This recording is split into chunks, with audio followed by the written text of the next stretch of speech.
In My Crumble Opinion. So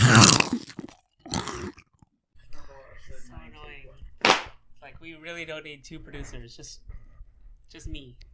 Just kidding. Thank you, Angel, for doing the audio and all of that. I'm very grateful. I'm not mad at you at all. All right. Welcome to In My Crumble Opinion. It's me, Phoebe Cakes. I got a few little calls to action. Don't forget to hit that subscribe button, you stupid little lovely person. Oh my gosh, I need to stop insulting people. I'm just so used to it. It might be because my guest loves insulting people. The bully of the Bay, Kochina Rude. Hello, thanks for having me. Thank you for being here. Can you tell people to subscribe to my Patreon? It's one of my notes here that I have on. Follow Patreon for exclusives. Spotify with video. Okay, yeah. So we're also on Spotify. You can listen to us, but you can also look at us on Spotify. Spotify has this really cool video feature. So if you're don't want to be on YouTube on your web browser at work and get caught stealing company time, you could pretend you're just listening to music, but actually you're also looking at videos. So you can watch us on Spotify and listen to us on Spotify. And don't forget to share, because Instagram loves to do this thing called shadow banning. I heard even just saying the word shadow ban will get you shadow banned. It's like this big spooky monster. It happens to me all the time. God knows why. But have you ever been shadow banned? This morning for breakfast. That's true. Actually, I was behind that. I flagged one of your posts. I just didn't like how you looked in it.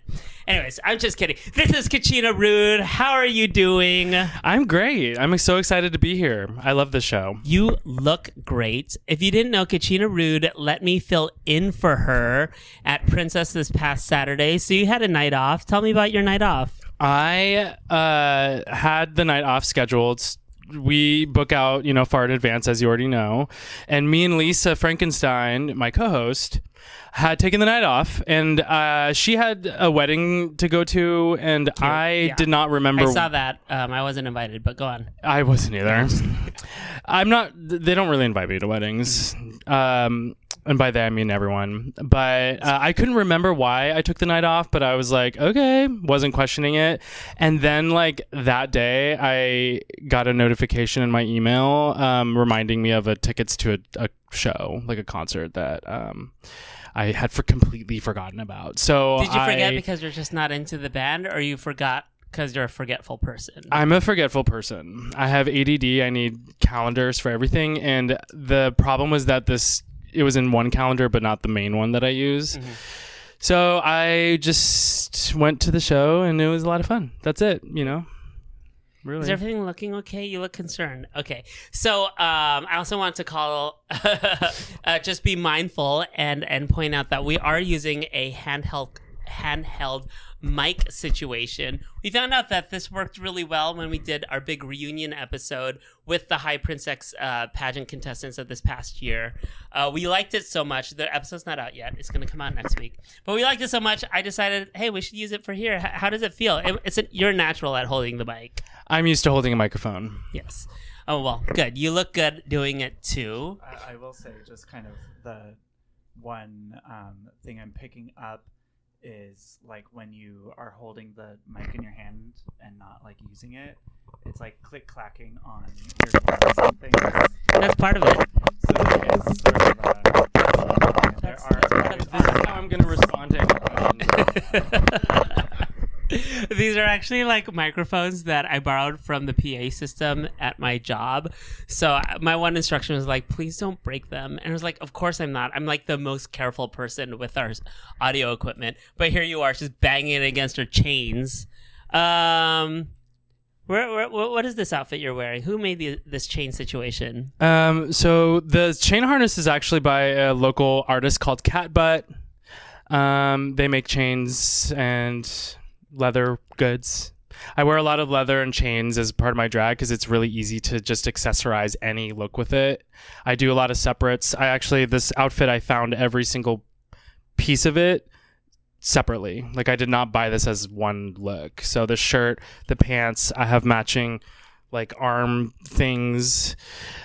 other things that like I have underwear that matches, but you can't see it. I mean, like, that's sickening because honestly, I think a lot of people just like have like full commissioned outfits or like full outfits, but I like the idea of like piecing something together and styling something, and you look, people will call you a booger queen. I think that's rude. I wouldn't call you a booger queen. People will, but I know how much work goes into what you did today. So listen, if you're a baby queen, separates will save your life. Separates will save your life. Also, it's just like it'll force you to be creative. It's good. You can rehash the same shit you have in your closet a million different ways. You don't need to buy new drag all the time. I'm just saying. Okay, so Cat Butt made this harness. I gotta go check them out. Okay, you are famously of the House of Rude, founded by the late Fatima. Your sibling Hollow was on Dragula, and you have a sickening daughter Chucha, who I regard as like a big up and comer, especially in the scene. She even like helms her own party now with Pinocha. Can you talk about your relationships with the people I mentioned or your family in general? House of Rude. So my late drag mother Fatima Rude actually had a drag father of her own. So her drag father was called Michelangelo. So Michelangelo would arguably be like the patriarch of the house of what is now known as the House of Rude. I don't know what happened. He died of AIDS like in the 90s. Fatima had me. Fatima had a lot of aborted children. Some were self-aborted. Some were forcibly ejected. Some of them were just like kind of like go-go boys. So she had like these rude boys. That's how I started actually. Rude boys. I started as a rude boy before I was a drag queen. Meaning was she disappointed when you wanted to transition, or was she accepting? When I decided to transition into being a busted booger queen, no, she said, "Oh yeah, sure." I think were her exact words. But I was her like stage kitten. I would wear like a jockstrap and like a mask, and do things like staple her on stage or like set a scenario for her to be like pierced or suspended or whatever the situation was, before I did drag. So the first time I actually performed at the Stud on that stage was with Fatima, not as a drag queen. Wow. So yeah, and then me, Hollow Eve, honorarily Jillian Narling, and a smattering of others are kind of loosely in this House of Rude, but I personally never called it a house. I mean, it just is what it is. I was the only person who took her name, Rude, and I have a drag daughter. It wasn't originally by choice, but I'm proud of her. How did that come about? Was it always your intention to become a drag queen when you began your relationship with Fatima? Or is that interest kind of like arose when you were go-going for her? And then did Chucha ask to be did she say, be my mommy, be my booger mommy? What did she say to you? So the first question. So I met Fatima my first week of moving to San Francisco. She was the first performer I ever saw at the Stud. And I became friends with her because she's punk, we liked the same music. And so, she was eclectic and weird. And so I was drawn to weirdos, and, so we were friends for a couple years. I moved to San Francisco in 2014. I decided to start doing drag with her until 2016. So that's about 2 years of me just being friends with her. And the reason I started to do drag was because I loved going to drag shows, loved going to the Stud, and then I kept thinking, oh, I wish somebody would do this, or I wish something would look like this, or whatever. And then, as the saying goes, if you don't see what you want to see in the world, you have to make it happen yourself. And she was the only person who made sense to me to help me. But I didn't realize at the time that she was like necessarily like a huge deal in the drag community, because that wasn't the basis of my relationship with her, my friendship with her. So I just asked her, and she said, okay. And she painted me for the first time, my first show at Aunt Charlie's, and the rest is history. Wow. And then with Chucha, I think was trying to figure out a way to ask me to be their drag mother, but Chucha was a little shy, and I'm known to be kind of an asshole sometimes. So I've noticed. So Chucha eventually did gain the courage, and I adopted her begrudgingly. I was not looking for a child. I thought I was too young and beautiful to be a parent, and she fucking showed me. Chucha's amazing. She makes everything herself. She makes a lot of things for me. I can't really do anything else for her except for support her. She produces Chionas with Princess Panocha, which has actually been going on for a while. Yeah, well, whether or not you intended to be a mother, I think you do really support your children. Your children look up to you. Well, your child. Chucha just like loves you. We all love you. I always kind of look at you as like my protector. I think the first time we ever hung out, I think you might have been wearing this outfit. Actually, it was a photo shoot for Oaklash. I mean, I had seen you around, but this is the first time we like spent like an extended amount of time together. And I think we were being like heckled because we were like at a skate park, but you had like a big metal bat with you that you were just like skating around, banging the floor, scaring hecklers away. And I was like, ugh, I feel so held right now by you. So you are a sickening mother. Thank you. I also like your idea, or like your story about how you became a drag queen. It's like you had all these ideas. That's kind of how I had like my daughter Eris, kind of like reluctantly. She kept like telling me her ideas for me. It's like, you should do this. And then at a certain point I was just like, well, that just sounds like that's a number for you. Maybe you should do it. And then, yeah. And then Period. You did. Yeah. Period. Okay. So I know you from the East Bay scene, from shows at the White Horse and at Bar 355. I think you were doing a lot of Tragic Queendom when I first really started noticing you. But obviously you have a long relationship with the Stud.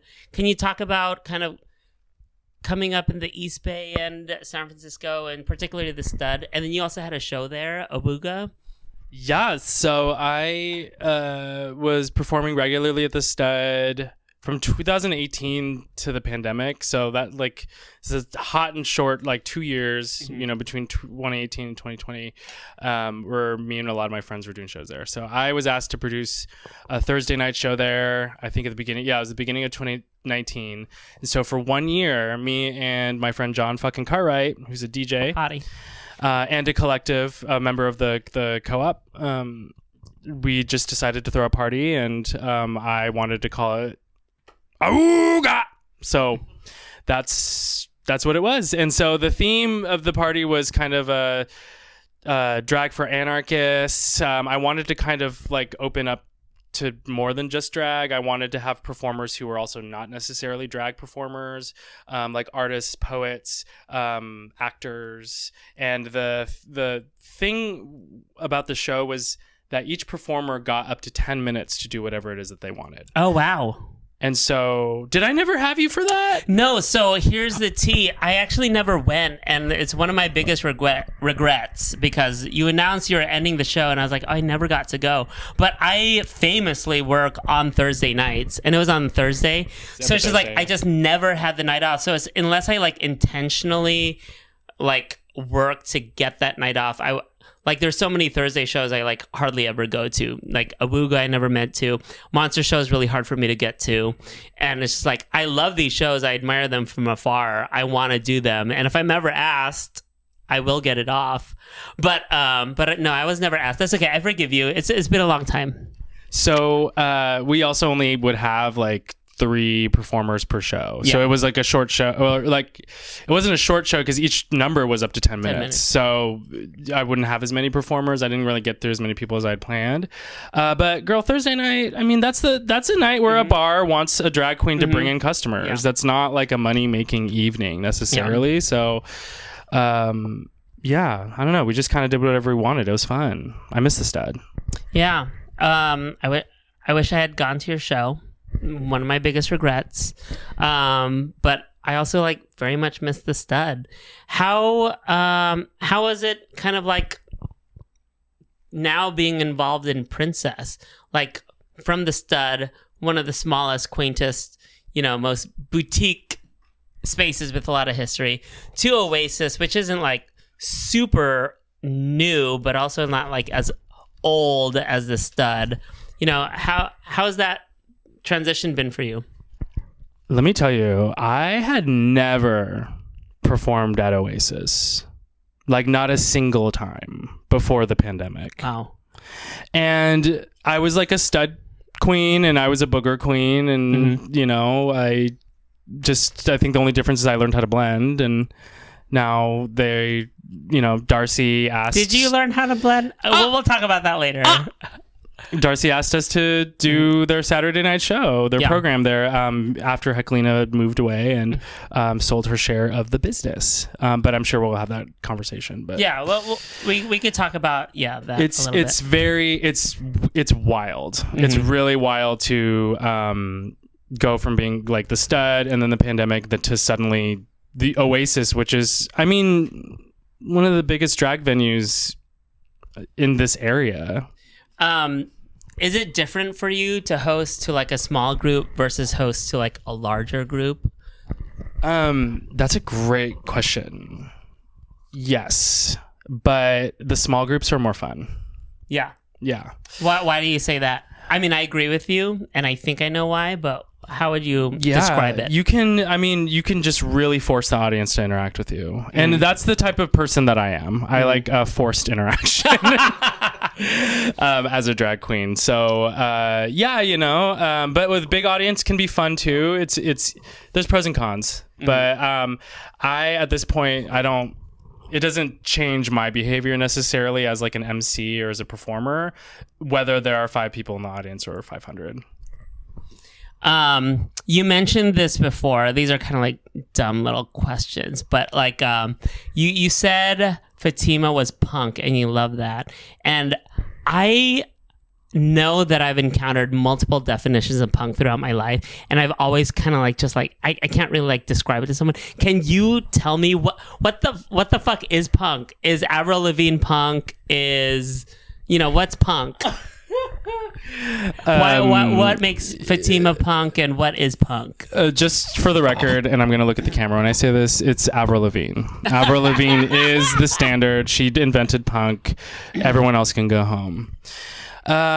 It's a philosophy. It's a lifestyle. It's not to be taken too seriously, but it's also a form of community and a place for rejects. And yeah, I don't know. It can be a lot of things. That's kind of a diplomatic answer, but I don't... That's still very amorphous. I still don't have a very still don't really know, definition. right? I don't know. If you want... I mean, I can go into... It's defined by a genre of music that became prevalent in the late 70s and early 80s. Part of it was manufactured by Malcolm McLaren and Vivienne Westwood. They're both who are designers, and they styled the Sex Pistols, the New York Dolls, and so those groups were actually... It's ironic looking back on it because those groups were kind of put together. Yeah, but they're known for being like in your face, countercultural, all these things that you wouldn't expect them to have been like, but kind it's of like assembled. Calculated. Yeah, but that ethos of, it's also incorporating this the philosophy corporate. Of like, just kidding. Go ahead. Of corporate would like you to tell the difference between these pictures. Yeah. I mean, like anarchy as like a philosophy, and I mean, you can go into the no, that's great. I love this brainy shit. I'm blonde because I'm a bimbo now. I feel like I've gotten so much dumber since like I've gotten into my 30s. Like I feel like I used to be like so fucking smart in my 20s. Like and just like I can't string together I can't put together a string of words to like make a sentence. Angel knows. It's like, I don't even know why I'm hosting this show, honestly. Being a dumbass drag queen in your 30s is so much more fun than being a smart person in your 20s. Quality of life is up, for sure. I don't know why I thought I needed to prove how smart I was to everybody when I was in my 20s, because never mind. I'm in my 30s and I don't want to know anymore. Yeah, we don't want to know. Smooth brain. Smooth brain. Okay, so you told us what punk was, sort of. Avril Lavigne. What's drag? What is drag to you? Drag is a art form. It's a tradition. And like any art form, it can be stretched to the imaginations. It can be altered. It can be fucked with. It can be done in ways that differ from the tradition. It's the play of gender and social norms, and the way I actually like to look at drag is it's a way of taking a big mirror and showing it to a room of normal people and being like, this is how dumb you fucking look, bitch. That's great. This I like is that. it's showing culture what it's reflecting back what society is, but in a way that it's a caricature, obviously. Yeah. That's and so like drag as like a social statement is also how I look at like there's like the punk ethos as well. It's a social statement. It's countercultural sometimes, but it can be whatever you want. It's valid. It's valid. I think I'm giving valid today. I'm not wearing heels, so that's okay. They don't know what's happening below our ankles, but we'll show. Hello. One of us is doing drag. The other one's a booger.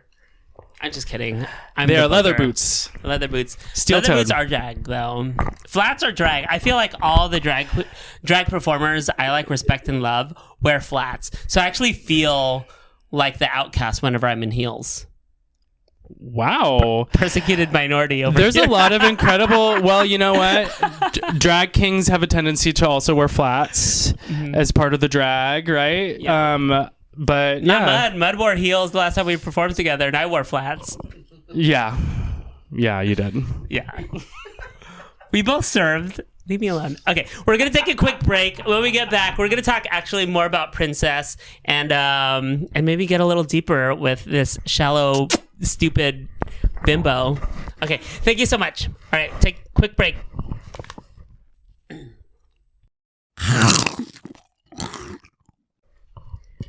Welcome back from our short little break. I hope you enjoyed that jingle. I wanted to circle back to talking about Princess. I think I'd be remiss to mention that you co-host Princess. You host it with Lisa Frankenstein. How do you like hosting with a person versus hosting solo? Well, I will just say that me and Lisa have something special. I agree. So, we started living together at the very, very beginning of the pandemic. Like, Lisa moved in with me. Were you friends before she was your roommate? So, Lisa and I were friends before. We actually didn't meet until...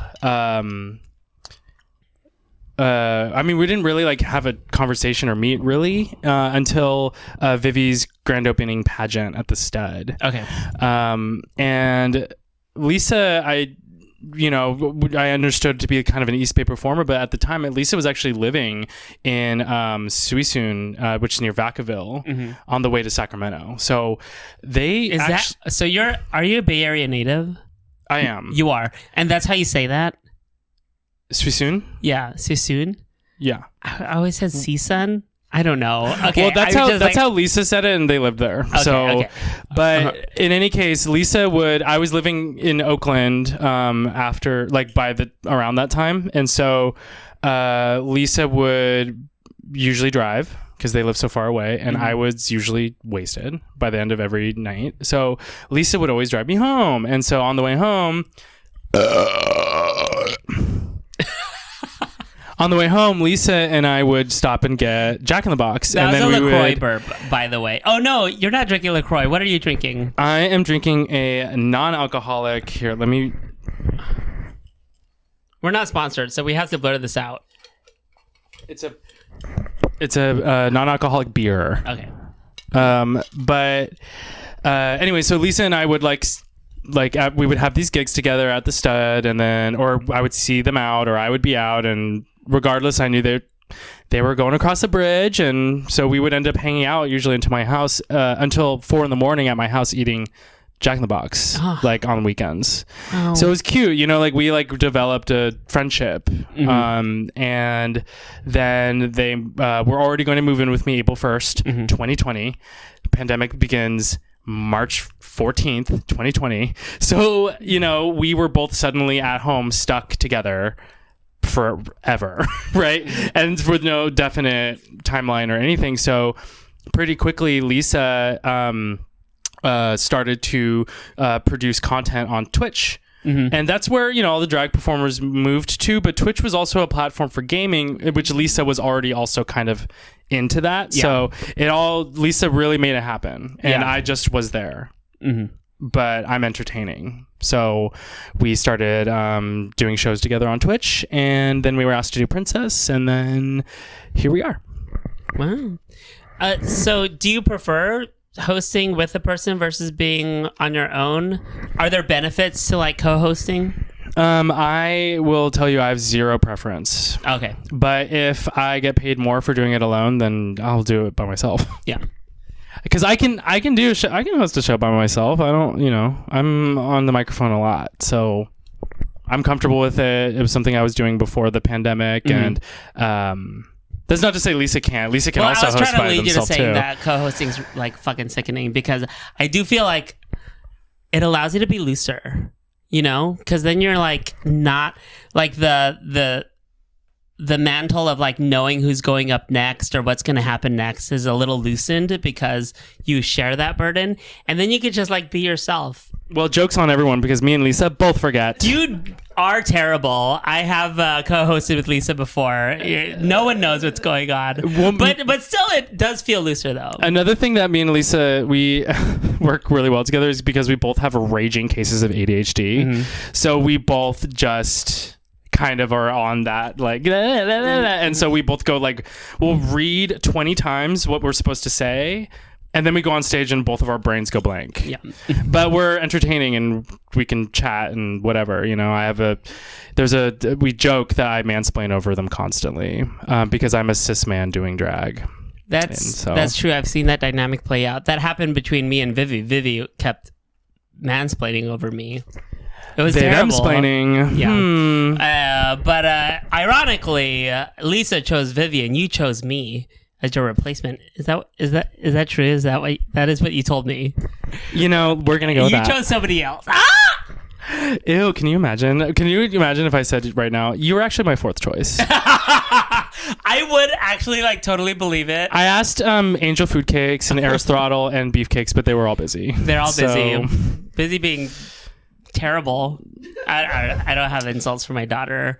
And also we were talking earlier about my drag family, but you have an incredible drag family also. You're the matriarch of the House of Cakes.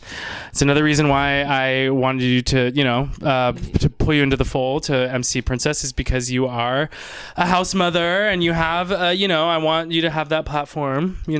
I think that you're an incredible MC. So I mean, like I'm not gonna pat myself on the shoulder, but I will pat my house on the shoulder. Yeah, I mean they were all there for me, rooting me on and rooting for me, cheering me on. Again, words bimbo.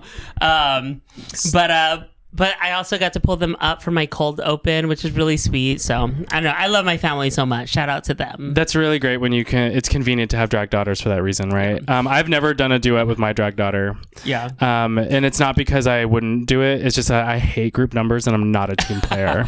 I love group numbers, even if they're crunchy, because I think like the more that's going on, the better for the audience. Like eye candy. You could hide mistakes, but I will say this group number was not good. It was like, I'm going to keep it real simple. It's just going to be rhythmic walking. Like nobody can walk rhythmically in my family. Well, the only person that did it correctly was Sassy from I'm in Philippines with her, and she was sickening. She was good. She could walk. Good. She could walk. And I also want to say, it's like, I also brought my drag family so that they could help me kind of like change, because I do a quick change between, during intermission. And then somebody was in a K-hole and could not do shit for me. So I had to like dress myself. Was it Vivi? I don't know who she's talking about. No, but Vivi gave my daughter, Angel, some very powerful horse tranquilizer, apparently. She tends to do that. Vivi is actually Lisa's drag mother. I don't know if you knew that. I did know that. And I chose you because you're brown, just like I am. So yeah, the audience would not know the difference between us. They're like, oh, that's the same. And you're short, yeah. So I'm like, close enough. They're both grating and mean, and brown. Okay.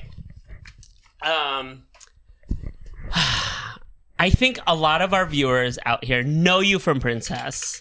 I know you prior to that, but they associate with you with Princess. So you are of the Princess team.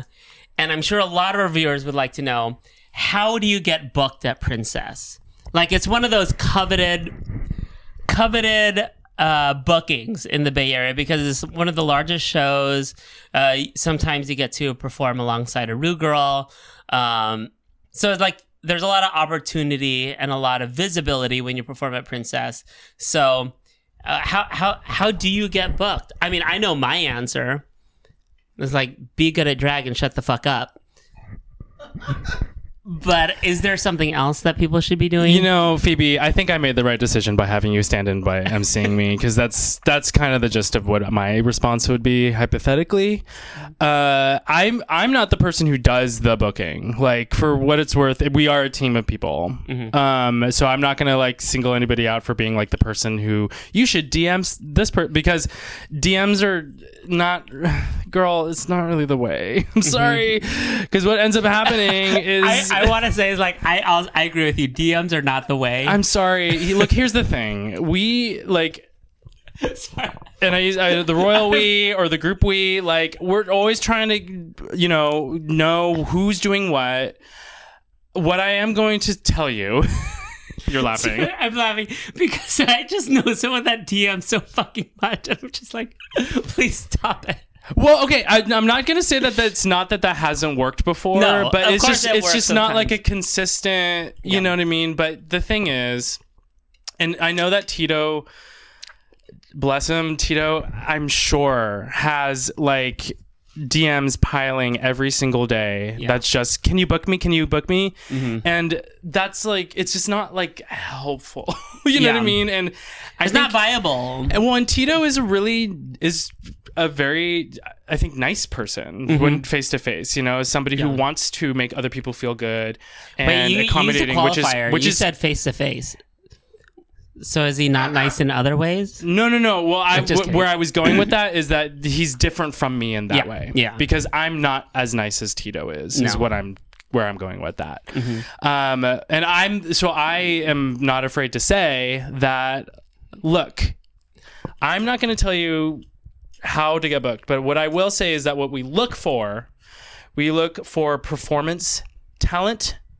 So we really emphasize performance. It's a show.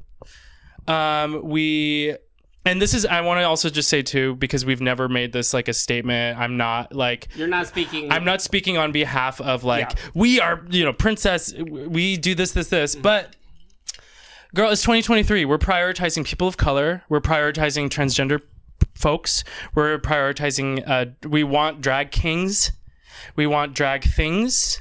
We want performers of all genders, of all sizes, of all kinds, but performers. That's what I'm going to say. That was a great answer. It was very satisfying too. Thank you for sharing. And I think people will find that very helpful.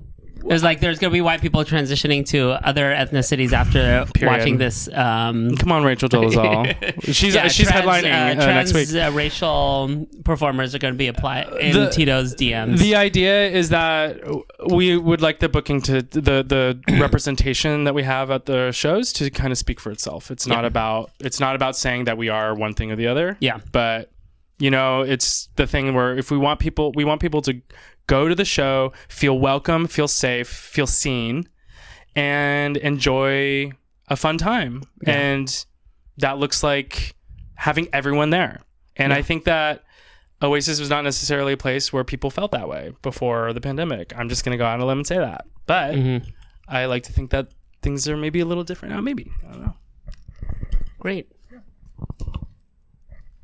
Angel did this over here, so I'm like mirroring Angel because Angel also agrees. Where am I? We're gonna cut out me kind of like shuffling through these cards. Okay. Classic. I'm listening. Mm-hmm. All right, you're very open and honest on social media and with the public in general about certain things. Not always. You're not like an open book, but I mean, I would say you're pretty open. I've always looked up to you as an activist and a queer champion and a punk disruptor. But you're also very candid and vulnerable at times. And this is, of course, your social media presence, you know.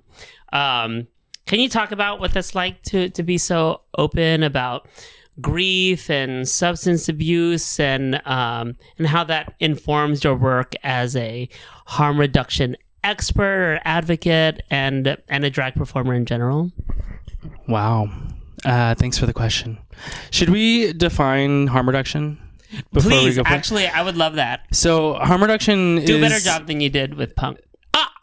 Well, Avril Lavigne is the founder of harm reduction. Harm reduction is a philosophy. It's a way of living. It is a intervention. It can be a lot of things. But the origin of the term harm reduction was coined by drug users to propose ways of living that centered them as humans, as people with feelings and with needs.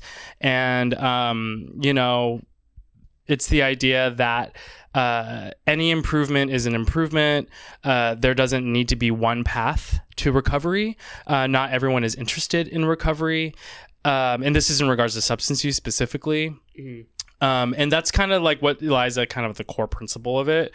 You can use the term in a lot of different ways, but harm reduction is a trending topic as well the last few years. So I just want to bring it back to remind people that it was originally about people who use drugs. It was by and for people who use drugs, which is a lot of where my advocacy is, because people use the term for things that I wouldn't necessarily use, like apply it for. So I want to really bring it back to what the core principle is about. Were you going to say something?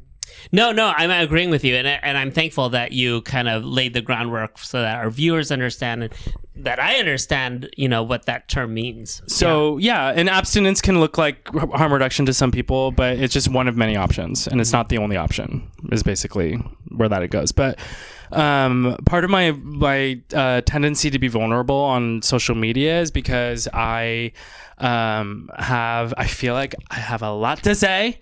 And I don't always have like outlets to get out some things that I'm thinking or feeling. And I know that I'm an empath.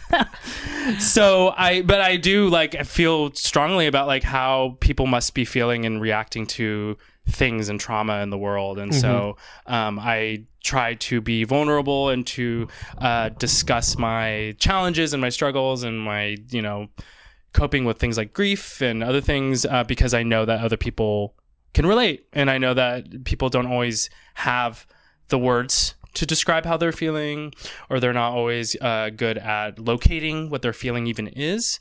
And so one thing that I do have is the gift of gab. I can talk, and I'm okay with, I can write. So I try to put things out there, and I hope that it will help somebody else. And it's also cathartic for me. There's your pageant answer. Work. No, I mean, I'm also an empath. There have been a few moments tonight where I was like, am I going to cry? No, hold it together. I'm hosting right now. But I was feeling what you were feeling, and it was very powerful to me. And that answer was very satisfying. I just want to say, as a public facing queer local icon, celebrity, international, people cover you as a harm reduction expert and drag queen. I think it's so important that if you have the platform, you use it for good. And I feel like you do that, and not in a showboaty way, but like you just described. And I appreciate that. I notice it and I appreciate it, and I find you inspiring. That's so sweet. And it's so crazy that we started off as boogers together. Started off. Don't talk about yourself that way, baby. The last thing I'll say on that topic before we move on is that another reason why I try to be free and open with how I am and being a visible drag queen who's into different things and whatever is because I didn't feel like I had that when I was younger. Yeah. So I went through a lot of my life feeling not seen or understood. And so part of why I feel like I provide something different for people is because it took me a lot to get here. And so I don't want people to have to struggle the same way that I felt like I had to figure things out by myself. That's all. Work, I agree. Okay, well, while we're being all kind of topical as well here, do you have anything to say on the Tennessee ban? I mean, like, I'm just like so fucking crazy backwards. Like, where are we? But I mean, have you kind of like consolidated and kind of formulated your thoughts around the whole thing?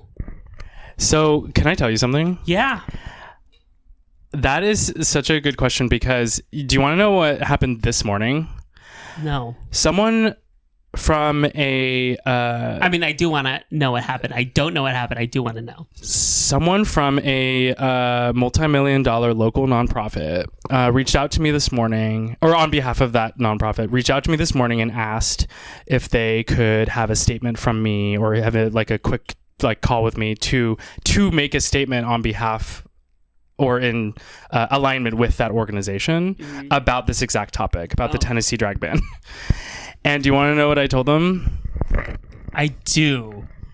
I said, no, thank you. Yeah. Because here's the tea.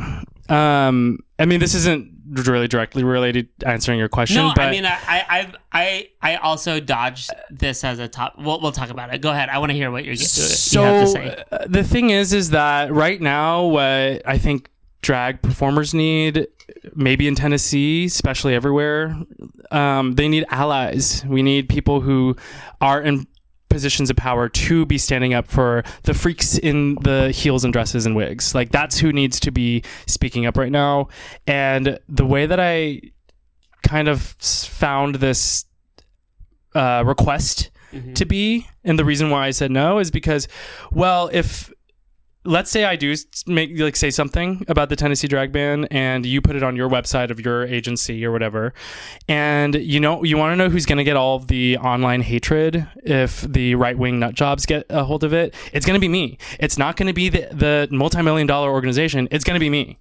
And furthermore, I'm an independent agent, and that's something that maybe this will come up later. That's the reason why I do a lot of the things that I do, is because I can speak for myself. Mm-hmm. And if I wanted to make a statement on the Tennessee drag ban, I would just go and do it on my TikTok. Mm-hmm. I don't need to do it through this multi-million-dollar nonprofit. I don't need them. They need us. And that's the thing that I was kind of trying to explain to them. Mm-hmm. And I was like, you can go to the Imperial Court, you can go to the Ducal Court, you can go to the Sisters of Perpetual Indulgence. These are all real organizations that represent drag performers that can speak, and politics. So they can speak on that for you. I'm not going to do it for you for a fucking $20 DoorDash gift card. It's not worth it, baby. Wait, did you turn down a $20 DoorDash gift card? I really did. Sorry. Wow, strong. I know. I had to be brave. I did shed a single tear. But as for the Tennessee drag ban, yeah, of course I hate it. Like, I don't know what else you want me to... No, that's it. Am I supposed to have like a nuanced opinion about it? Yeah. Like, yeah, it sucks, girl. So I had the honor. I've been saying yes to a lot of things, and I put out into the universe like I want to be on TV, and then and then I was on local news twice this past week. That's right. Congratulations. Thank you. With other API performers, Sanjeev, Obsidian, and Lotus Boy. Amazing. This is where you should cut like that clip into the thing. We're gonna make a note. Please. That's some big shit. Yeah. That's really amazing. It was really fucking sickening. And I could tell when we did our first segment with like Fox KTVU, really sweet. Claudine is like an angel. I felt like the specter of like, will you comment on what's being voted on in the South? Like, and then it's just like, I'm not going to do that.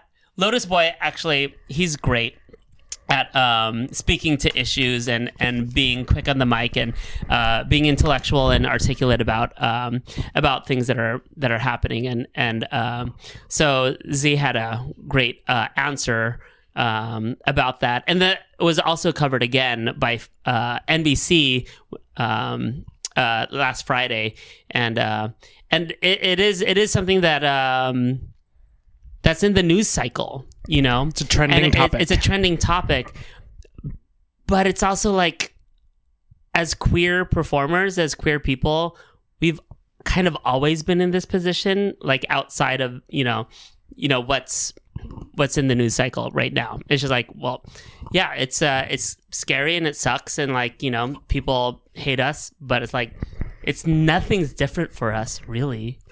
I will say that. So last week I emceed an event at the MoMA, and at the beginning of the show, I realized that it was an all ages event. I didn't really think about that when I agreed to the gig or anything like that, which is fine. I would have still done it, but it kind of left me with like this conundrum. I was like, well, I know some of these really well-meaning San Francisco liberals are going to have their phones out and they're going to think it's really cute for their kid to be watching drag performers, you know, at the Museum of Modern Art.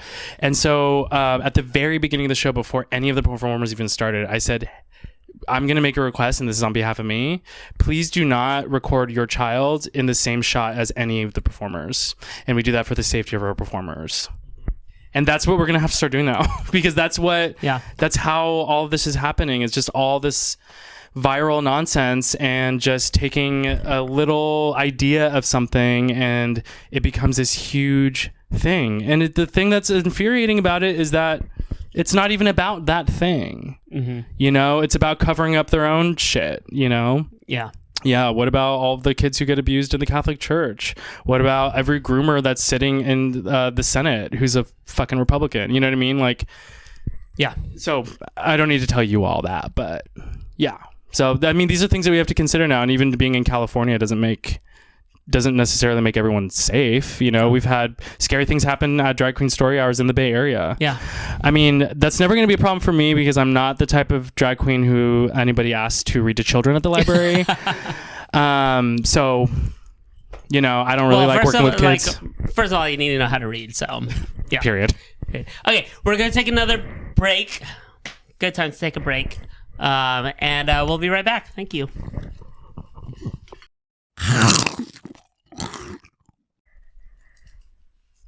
Welcome back. It's me, Phoebe Cakes, with Kochina Rude. We don't actually... Oh, sorry.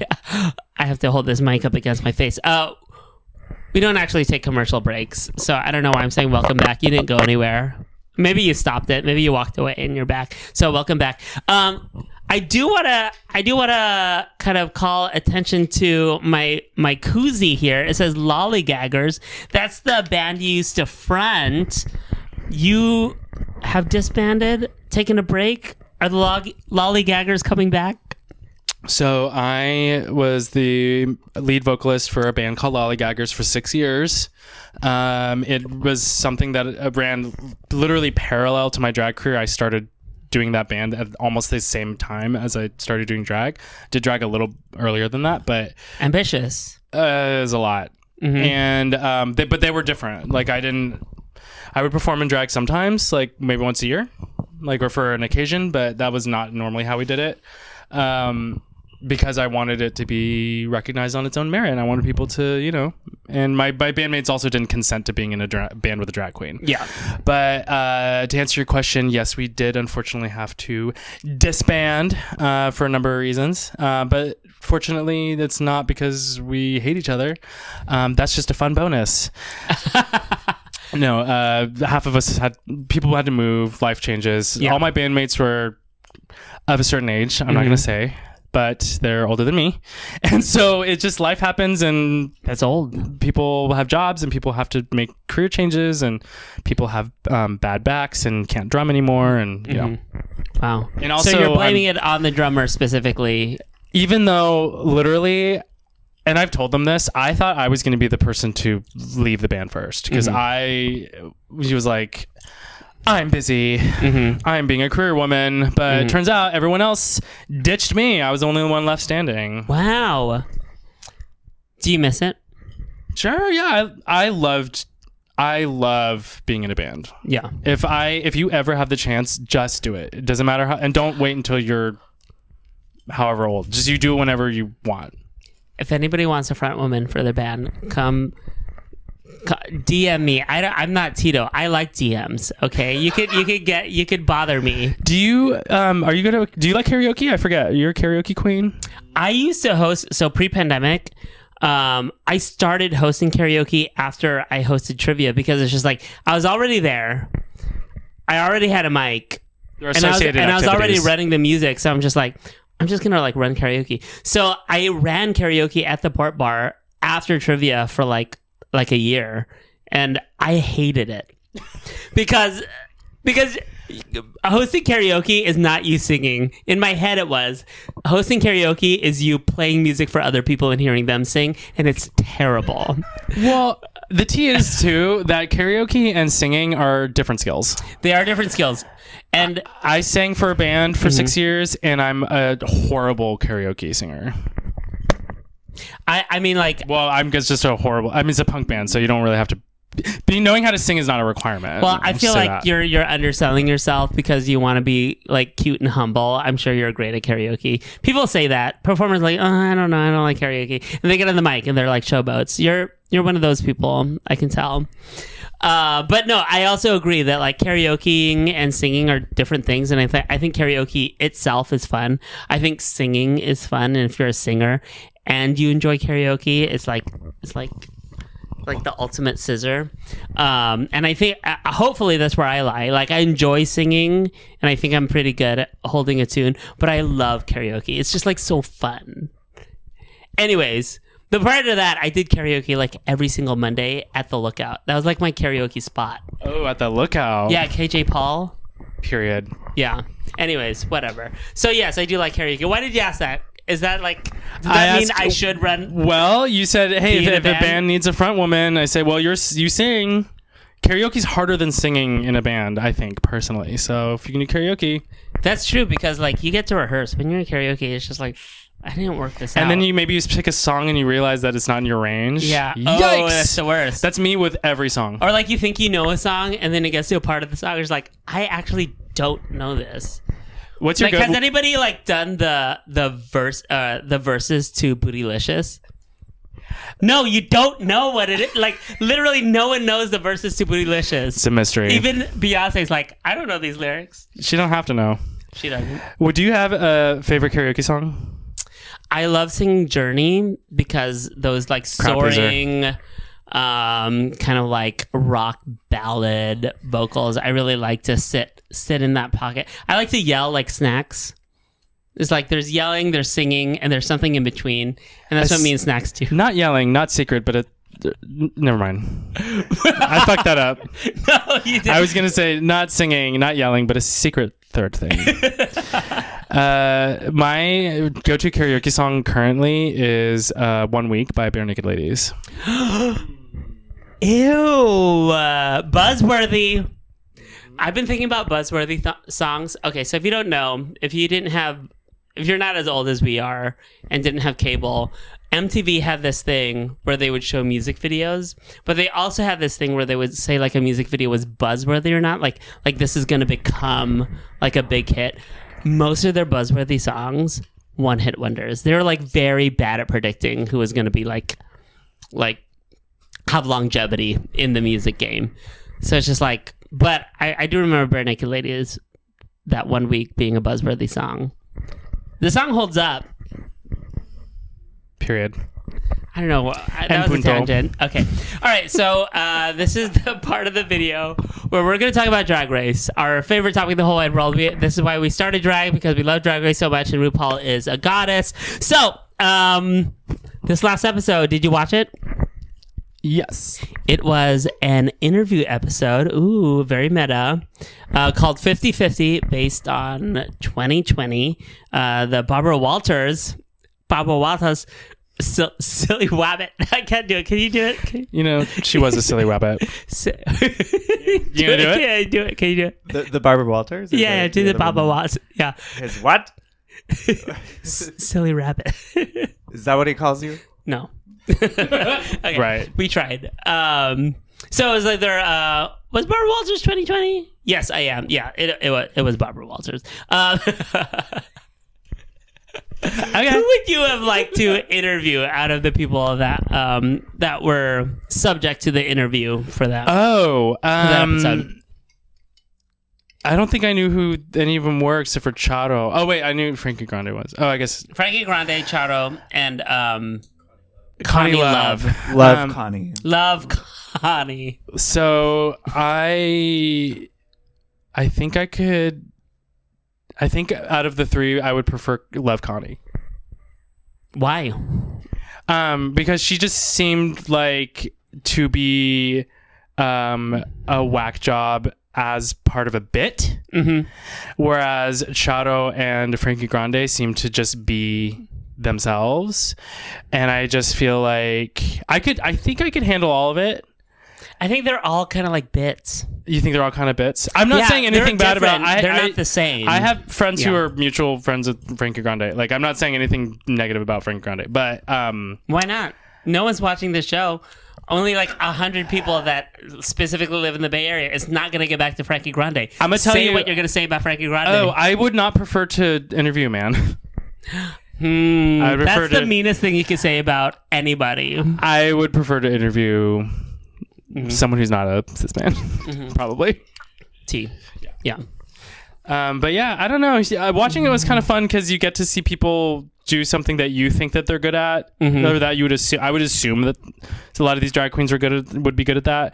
I've never been in those shoes. I don't know what that day was like for them, but I mean, you're really good at interviews. Well, that's the thing is like, I'm racked with anxiety. I have these cards. I think about it all night. I was taking a shower thinking about our interview. So it's just like, I do know the pressure of like being in the moment, listening, having good questions set up. And then like also being like flexible enough to not be so beholden to like what you want to do. And then so it's like, how do you pull something out of someone, but also really listen? It's hard. So I don't envy, like, it's a difficult challenge. There is, in my day job, there was something I used to do a lot. I was a counselor. I was a sexual health counselor.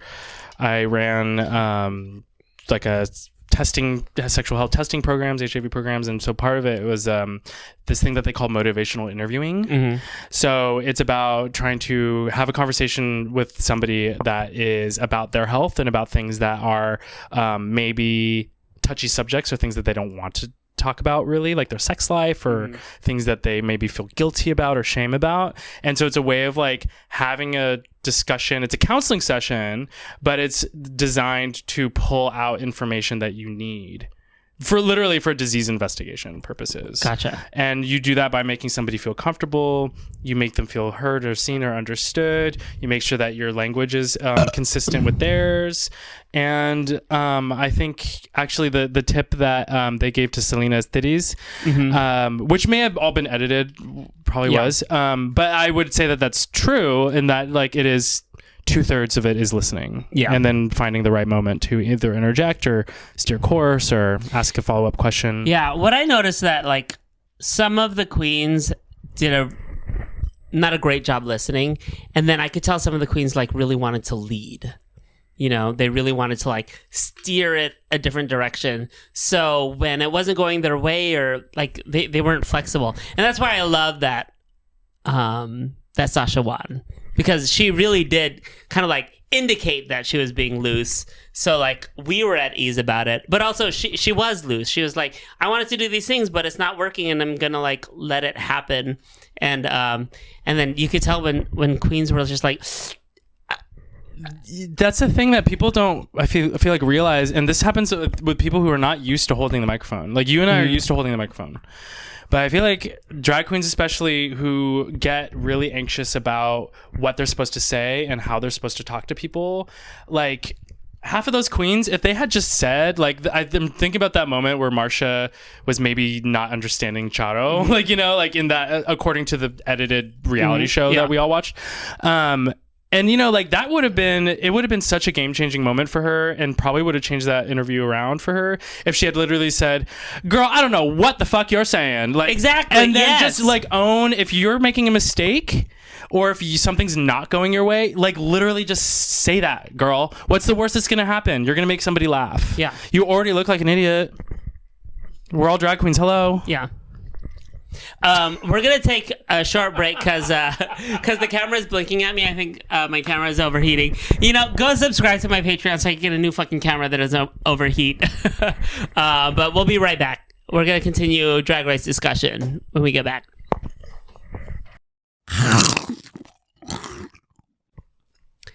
Welcome back. Oh my gosh, that was a good one. I tried to burp. I don't even know if you noticed because you were talking when it happened. I noticed. You noticed, and you just bulldoze right over my moment. Wow, what a co-host. Okay, so let's wrap up this Drag Race discussion. Do you agree with who was on the top and who was on the bottom? Do you feel like the people that floundered, and the people that thrived? Yes. Yes. What's wrong? What? Oh my God, I'm scared. What? Oh, did I? Oh. She turned her mic Girl, off. I had turned my mic off by just habit. Okay. No, that's okay. That's a good habit. I always do that when I'm hosting too, but you don't have to do that here, baby. Do I have to say all that again? I think I only said yes. Well, we missed that really beautiful burp that you had, but that's fine. We could replicate that with some Foley artistry. I'm sure someone caught it somewhere. Yeah. We'll make it louder. We have this other mic kind of over here too. But Sasha was on top. She ended up winning. So was Lux and Lucy LaDuca. Do you agree with all three tops? They were the best ones in the episode? Yes. Okay, good. That's a nice, thorough answer. Any other remarks on how they did? No. Okay, well, I guess we're just gonna move on then. I will say that I was happy Sasha won, and I was happy Same. Lucy didn't. I think Lucy is, as you said, she's comfortable on the mic, and she did the mic thing super duper well. Part of the brief was to have an authentic connection with your interviewee. And I feel like I don't think I got authenticity from what Lucy did with Frankie Grande. Do you think that she was trying to lead it too much, or was... I just think it didn't... there wasn't a moment of true connection, or maybe tried to lead it a little too much. No, I thought she was great. I thought in terms of hosting and interviewing and being in the moment, she was really on top. But I think in terms of endearment, which is kind of a je ne sais quoi, it's hard to kind of pinpoint.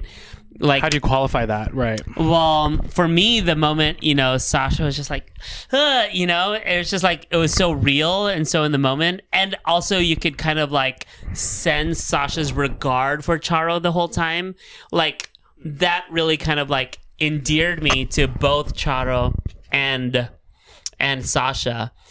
But two faggots being annoying with each other, that's not enough to endear me. I'm gonna be honest, and I like all of the contestants on the on Drag Race, but I don't have. I really rarely feel passionately have opinions about what I'm seeing on Drag Race. I don't. I'm sorry. Well, sorry. It's a fucking reality show that's edited by producers, and it's not for a competition. It's for entertainment. Well, so unlike Kochina, I love having opinions. I have opinions. I love having strong opinions. I have very strong opinions. I have very strong opinions, just not literally about the content of a TV show. I have a lot of strong opinions. Sometimes it does get me in trouble. Anything.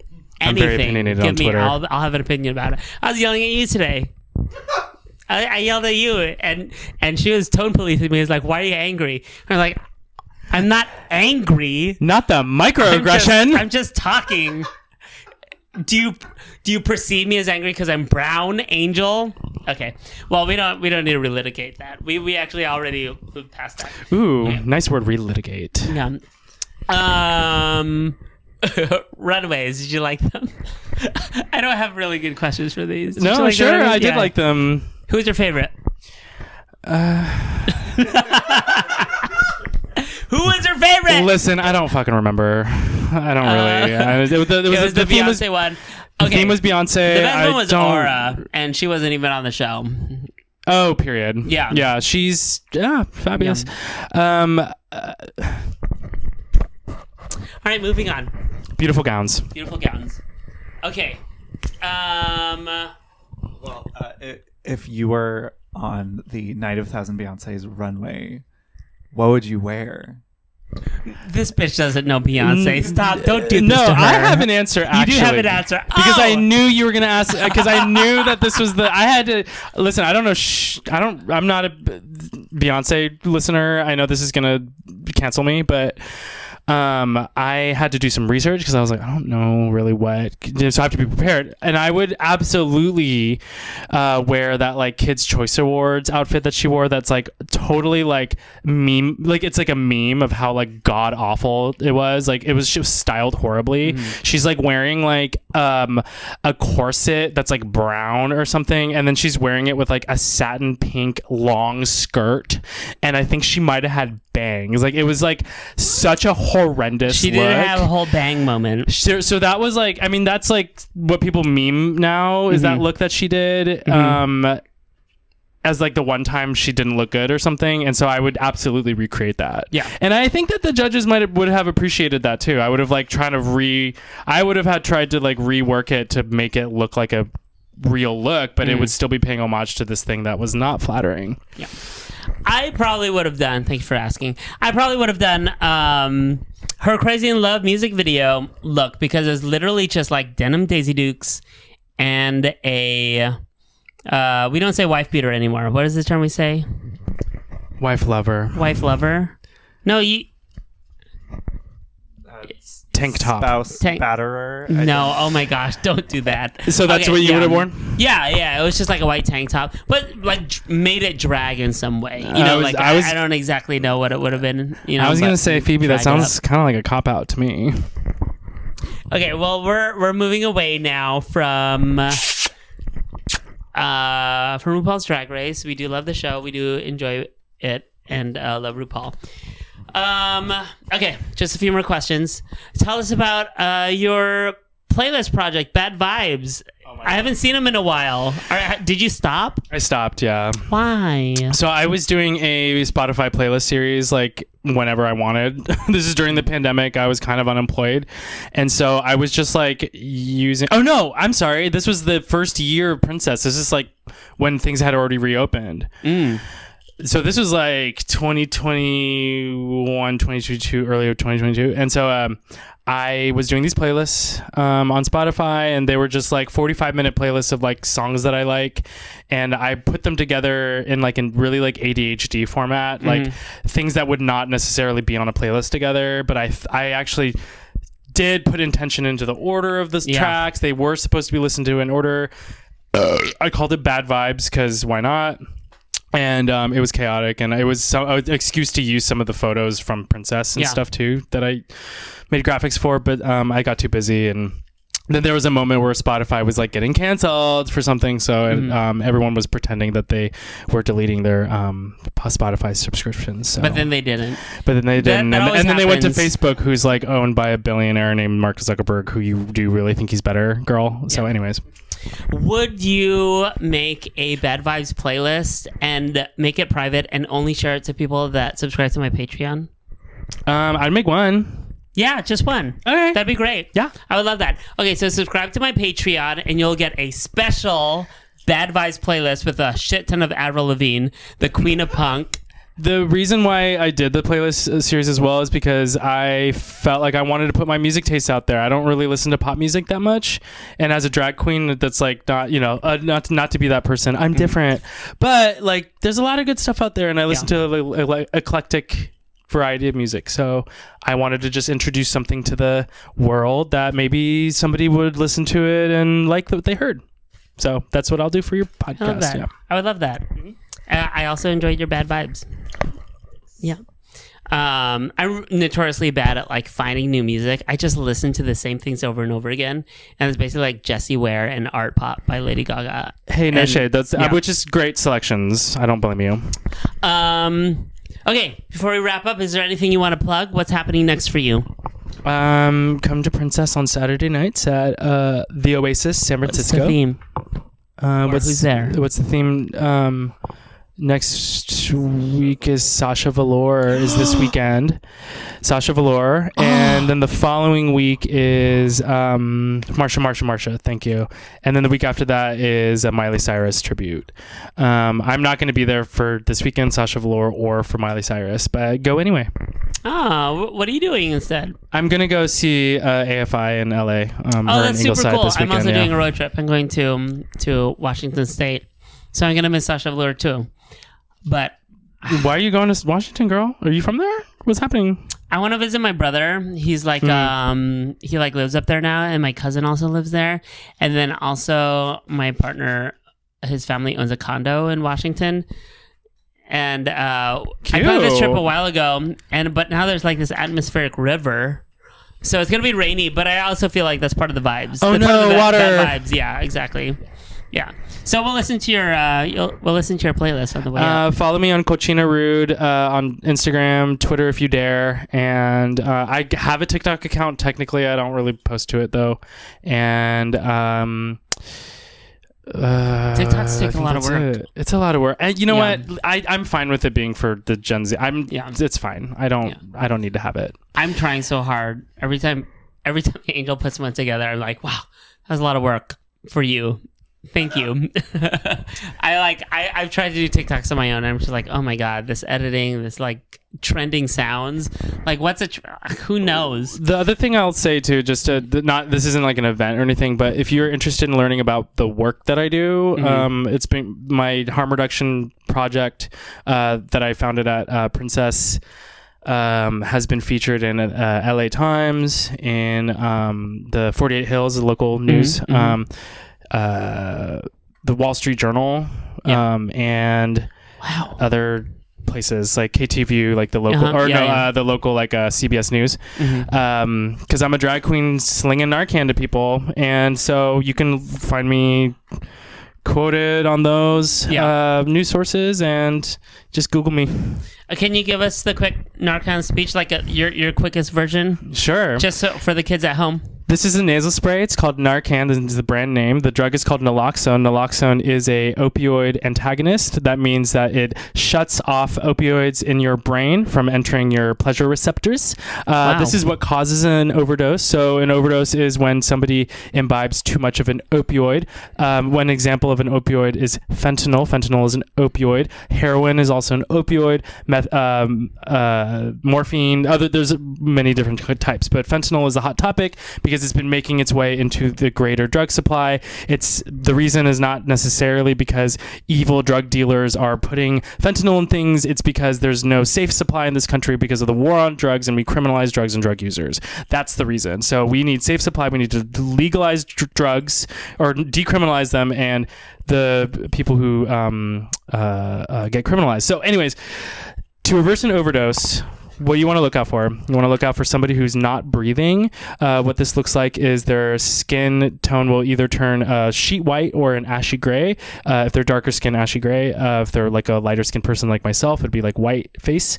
And then their lip color will be either blue or purple, but it'll be darker than their skin tone. It will look unreal. You will definitely know that something's wrong. It looks like something out of a movie. You want to give them this nasal spray. I don't know if it'll pick up.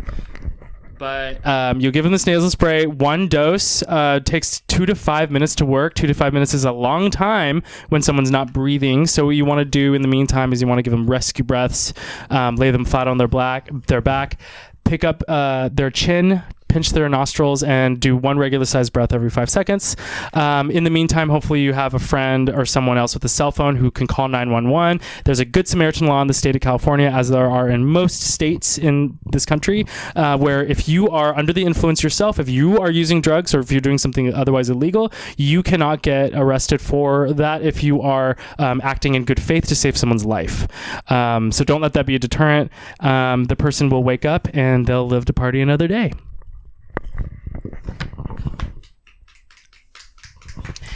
This is not illegal, or it shouldn't be. The expiration date is just for fun. It's fake. It will work after expiration. It has no negative effect. If somebody hit me with this right now, it would do nothing except for ruin my buzz. Work. Everyone that's in this room, Eris and Angel, we're just watching with you. I don't know if the camera got me, but I just like I'm in awe. That was really kind of like that was beautiful. That was articulate. That was clear. And you literally just like saved a shit ton of lives just doing that for us. And you do it every week at Princess. And I'm just like, thank you. The thing that I want to stress upon people is that you are the ones saving lives. You're the ones doing this. Yeah. You're doing it. You can have this. You can use it. You can learn how to use it. Don't be afraid. You can do it. Work. Well, thank you so much.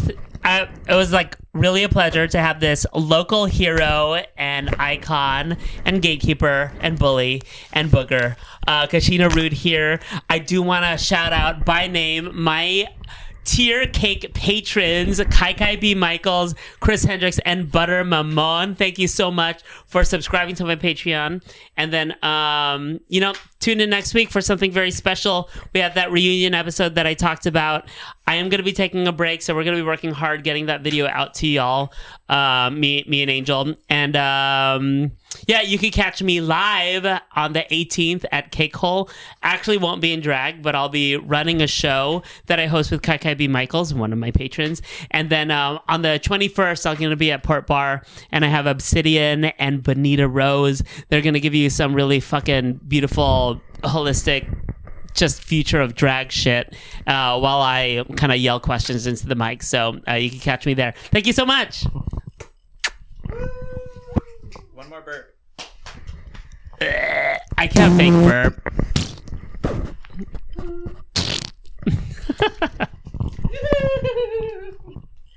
In my crumble opinion.